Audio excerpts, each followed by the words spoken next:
Olá, pessoal, voltando aqui então para gravar a segunda parte da última mensagem da nossa série, voltando ao início de tudo.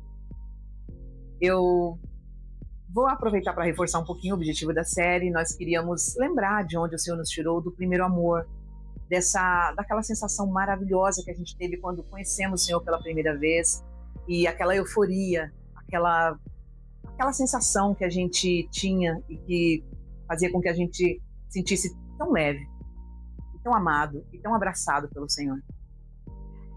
E eu queria também deixar claro algo sobre a minha pretensão com essa série. Não foi de esgotar o assunto, nem se eu quisesse eu conseguiria. Mas eu queria propor uma volta, essa volta que nós iniciamos e que precisa ser continuada, mas agora ela vai depender de você. As mensagens foram dadas, os recados foram dados, os vídeos estão aí, você pode rever todos eles, mas existe um caminho de volta que precisa ser tomado. E esse caminho, ele é individual e cada um de nós temos a nossa responsabilidade, sabemos o que a gente precisa fazer.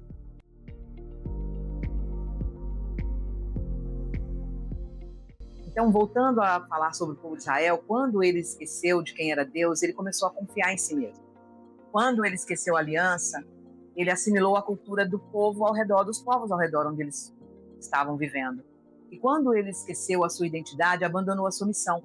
Com a gente não é diferente. Por isso que eu estou falando sobre essa comparação que nós precisamos fazer, porque o ser humano é assim. Tanto o povo de Israel quanto a igreja hoje, nós vivemos à mercê da nossa predisposição de esquecer a cruz. Quando a gente esquece, a gente começa a medir o nosso valor pelo nosso desempenho, por exemplo. Quando a gente esquece que nós somos peregrinos, nós começamos a viver como se esse mundo fosse o nosso destino final.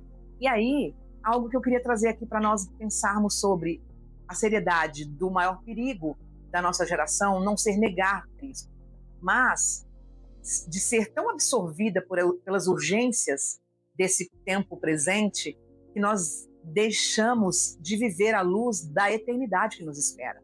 Esse é o maior risco, o maior perigo, porque nós não podemos deixar de olhar para isso, para o futuro, para essa eternidade, que é onde nós vamos viver num tempo incalculável. Então, em um mundo que tem tentado roubar nossa identidade, a mesa do Senhor, por exemplo, é um chamado que Deus tem para nós, para que nós voltemos ao que é essencial. A mesa, ela interrompe esse ritmo frenético da vida para nos dizer, lembre-se de quem te salvou, lembre-se do preço que custou a sua redenção, lembre-se de quem você é, lembre-se de que você ainda está no caminho, e lembre-se de que enquanto você espera a volta de Cristo, você foi enviado para representá-lo. Deus não apenas nos manda lembrar, Ele também nos deu práticas para treinar a nossa memória. Então, nós falamos no vídeo anterior sobre a ceia do Senhor, e agora nós vamos falar um pouquinho mais da mesa, porque Jesus ele trouxe verdades profundas e fundamentais à mesa com seus discípulos principalmente, e a ceia não foi diferente disso. Foi a mesa também que ele instituiu a maior lembrança da nova aliança em que nós vivemos. Então a Bíblia apresenta vários antídotos contra o esquecimento, e a mesa é o primeiro e maior deles. O lugar onde a nossa identidade é restaurada. O objetivo da Páscoa, bem como a ceia, não é somente lembrar intelectualmente desses fatos que nos promoveram essa libertação, mas é lembrar da história do passado que deveria ser aprendida. Não somente aprendida, mas uma história que precisa ser vivida, experimentada, e a mesa nos traz essa condição de experimentar essa experiência. Isso aconteceu através de ambas essas refeições. Ambas as refeições, elas tinham elementos que lembraram o que foi feito para que nós pudéssemos viver livre hoje. Então, entre todos eles, talvez não seja tão profundo esses elementos todos quanto a mesa, por conta do quanto esses momentos mais importantes da história da redenção, eles aconteceram ao redor da mesa. Jesus, ele realiza muitos dos seus ensinos durante as refeições. E depois da ressurreição, foi a partir do pão que os discípulos de Emaús, que a gente falou aqui no primeiro vídeo, eles reconheceram Jesus. E os olhos deles foram abertos. Então a história termina com as bodas do Cordeiro. Olha só a importância da mesa, do alimento à mesa, dessa comunhão à mesa. O livro de Apocalipse, ele termina falando sobre a eternidade que nós vamos viver ser inaugurada pelas bodas do Cordeiro, a mesa do Cordeiro. Então esse é o lugar onde Deus forma o seu povo. A mesa reorganiza a nossa percepção do tempo. E ela interrompe a tirania da urgência para nos lembrar da eternidade. Então, enquanto o mundo nos diz, corra, a mesa, ela nos diz, sente-se. Enquanto o mundo nos diz, produza, a mesa ela vai nos dizer para que nós estejamos prontos a receber. Enquanto o mundo vai dizer que nós temos que provar o nosso valor, a mesa vai nos lembrar que o Senhor já pagou o preço altíssimo para que nós soubéssemos quem nós éramos e qual é realmente o nosso valor. Então, enquanto o mundo diz, construa seu reino, seu império, seus valores, o mundo nos diz para que nós corramos atrás de realizações e prosperidade. Mas a mesa ela vai sempre nos lembrar que nós não pertencemos a esse mundo, nós pertencemos a um outro reino. Um outro elemento que o Senhor instituiu para nos ajudar a lembrar de quem nós somos e de quem Ele é, principalmente, é o dia do descanso. Antes mesmo de dar uma lei sobre o trabalho, Deus deu uma lei sobre o descanso. Ao povo de Israel era o dia de sábado, e hoje nós temos o dia de domingo, que é normalmente o dia que nós descansamos. O que Ele nos lembra? Que a nossa vida não depende apenas do nosso esforço. Deus é quem sustenta tudo. Se nunca nós não desacelerarmos, a gente começa a acreditar que nós somos indispensáveis. Então o descanso é um lembrete de que Deus continua governando quando nós paramos.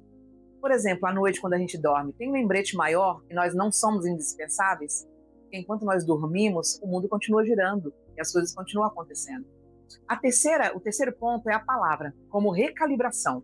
A palavra não apenas informa, ela recalibra a nossa mente, o nosso entendimento, os nossos valores. As escrituras, elas reorganizam as nossas prioridades. Quando a gente lê a palavra, entende a verdade da palavra, nós entendemos o quanto nós precisamos recalcular e rever os nossos valores. O quarto e último ponto é a oração.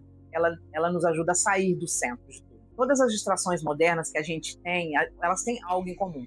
Elas nos colocam no centro. Os meus problemas, os meus desejos, a minha imagem, o meu desempenho, a oração ela quebra essa lógica. Na oração, a gente deixa de olhar apenas para nós mesmos e voltamos o nosso olhar para Deus. Na oração, temos a reorganização da nossa ordem, da ordem de quem nós somos e principalmente de quem nós devemos amar primeiro. É Deus e não a nós mesmos. E o quinto elemento, na verdade o último é o quinto, é a comunhão da igreja. O que acontece ao nosso redor, no contexto em que nós vivemos hoje, que também nos puxa para o contrário do que a Bíblia diz, o isolamento e o individualismo. Nós vivemos uma cultura profundamente individualista, mas a memória comunitária, ela é algo que nós também precisamos lembrar. Por quê? Porque quando a nossa fé enfraquece, alguém ao nosso lado vai nos lembrar das promessas que o Senhor fez.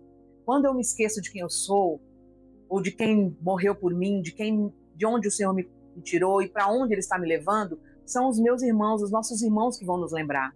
Quando nós estamos desanimados, tristes, angustiados, choramos, são os nossos irmãos que vão nos encorajar, chorar conosco, se alegrar conosco. Esses 5 elementos, esses 5 pontos precisam nos ocupar a nossa mente intencionalmente. Talvez o maior problema da nossa geração não seja a falta de informação sobre Deus. Ao contrário, nós temos muita informação disponível. Por isso a solução não é apenas consumir mais conteúdo cristão, é relembrar as verdades, as veredas, os marcos antigos. Construir uma vida em que existem momentos intencionais para lembrar. Então, anote esses 5 pontos e procure viver a partir de cada um deles. Lembrar da cruz, lembrar da graça, da identidade e da missão que nós temos. Lembrar de onde tudo começou, como nós éramos, como foi a sua vida inicial quando você conheceu Jesus. Tudo isso é importantíssimo para que nós não nos deixemos levar pela distração, pelo desânimo, por tudo aquilo que quer ocupar o lugar de Deus na nossa vida.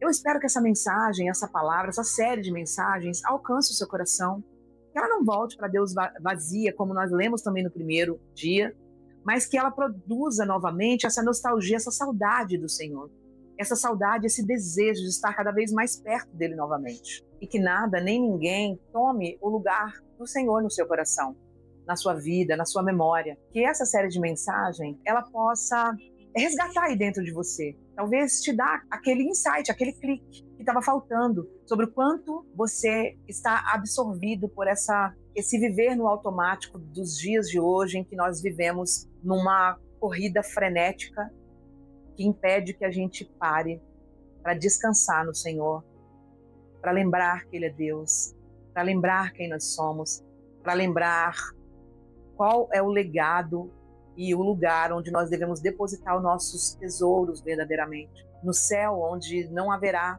ninguém para roubar, para tomar, e que nós desfrutaremos por toda a eternidade. Eu ouvi uma mensagem uma vez de um pregador muito conhecido nos dias de hoje, chamado Francis Chan, e ele estava comparando o nosso tempo aqui na Terra com a eternidade. Ele pegou uma corda, para ilustrar de maneira visual, uma corda muito grande, muito, muito grande. E ela ficava alta à medida que ela estava enrolada, e ele pintou um pedacinho da ponta dessa corda de vermelho para mostrar o tempo que é a nossa vida na Terra. E todo o restante da extensão da corda, que não dava para ver o final dela, de tão grande que ela era, é a nossa eternidade. E é por isso que é tão importante nós lembrarmos quem nós somos, quem proveu a salvação para nós, que nós precisamos viver a partir dessa verdade de que nós não somos daqui e que há uma eternidade nos esperando, porque é lá que nós vamos viver para todo sempre. Muito obrigada por vocês me ouvirem, muito obrigada por estarem aqui comigo, por terem se inscrevido no canal, por curtirem, por encaminhar. Eu espero que o Senhor abençoe cada um de vocês, cada um que se manteve aqui comigo, e que nós possamos continuar em mais séries, se o Senhor assim permitir. Eu agradeço então de coração e relembro mais uma vez para aqueles que não se inscreveram ainda ou que não deram o seu joinha, que o façam e que continuem me acompanhando. Deus abençoe e até a próxima.